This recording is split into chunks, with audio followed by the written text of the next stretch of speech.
బాబా నేను పుట్టింది నీకోసము, చీర కట్టింది నీకోసం. కనపడిందా కరీనా బట్ట ఆడలో నువ్వు ఎప్పుడైనా చూసాడు లేదా? నేను పుట్టింది చీర కట్టింది కన్ను కొట్టింది నీకోసం.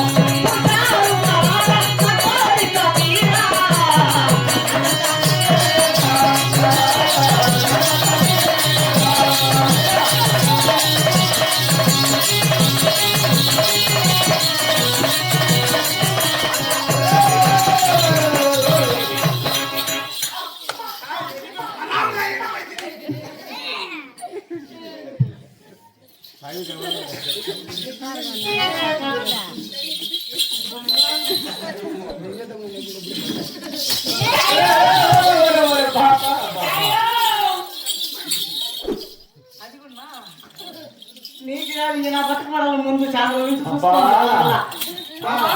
ఎట్టుగా కూర్చోవే కన్ను కొడతాను అబ్బాయి. నిన్ను కొడతాను కాదు గుమ్మనురా ముద్దు గుమ్మనురా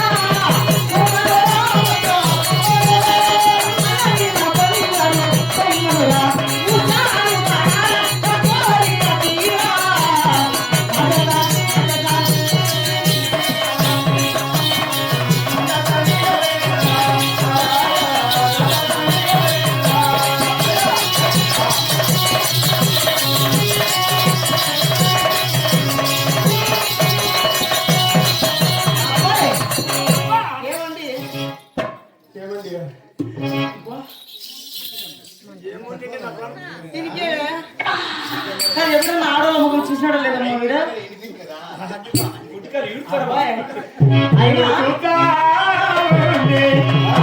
ఏమైతే నన్ను చూస్తుంటే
బాబా నా గుర్తుని చూస్తా అంటే ఇక్కడ మగవాడైందో తెలియదు, లేకపోతే ఆడివాడైందో తెలియదు.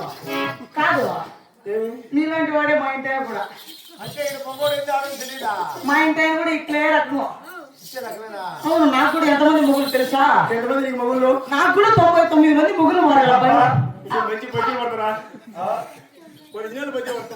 నేను కూడా సెంచరీ కొట్టేదానికోసం ఒకరి కోసం చూసుకోండి. ఈ ఊళ్ళో ఎవరు ఉన్నారు? నేనేం చేయలేదు, తలుపు కూర్చొని నేను ఎట్లా తినట్టుడే నా ఫస్ట్ కూడా. ఆయన గొప్పోడే, కానీ ఏ గురించి చెప్తారు మీరు? కాదు, మా ఇంటి ఆయన ఈయన కట్టే ఉండే ఫస్ట్ మొగుడు. అంటే నన్ను ఎప్పుడైతే పెళ్లి చేసుకుని కళ్యాణం చేసుకుని వాళ్ళ ఇంటికి తీసుకొని తినాడో లోపలికి వెళ్ళానా, నేను పట్టు చీర కట్టుకోండి కదా. అవును అవును, పట్టు చీర కట్టుకొని తాళ గ్లాస్ తీసుకొని ఎప్పుడైతే బెడ్రూమ్ లోకి వెళ్ళానో లేదా అబ్బాయి మా ఇంట్లో ఏం చేశాడంటే ఏనా వాన గ్లాస్ పక్కన పెట్టాడా పక్కన పెట్టాడు ఏమండి ఆ, గేడు పెట్టండి అన్నా నేను నువ్వు అవును మళ్ళీ ఏం చేశాడు ఈ రాబట్టి గేడు పెట్టమంటే పక్కింటి వాళ్ళని తిరిగి గేడు పెట్టేస్తాడు మన ఇంటికి మర్చిపోయా ఈ ఇంటికి వెళ్ళిపోయింది మర్చిపోయాడు అంటే ఆ, ఫస్ట్ నైట్ కదా అవునులే. సోమవారం రోజు ఆయన పైపోయి ఉంటాడు ఏమండి గేడు పెట్టండి అన్నారు ఈయన గేడు పెట్టమంటే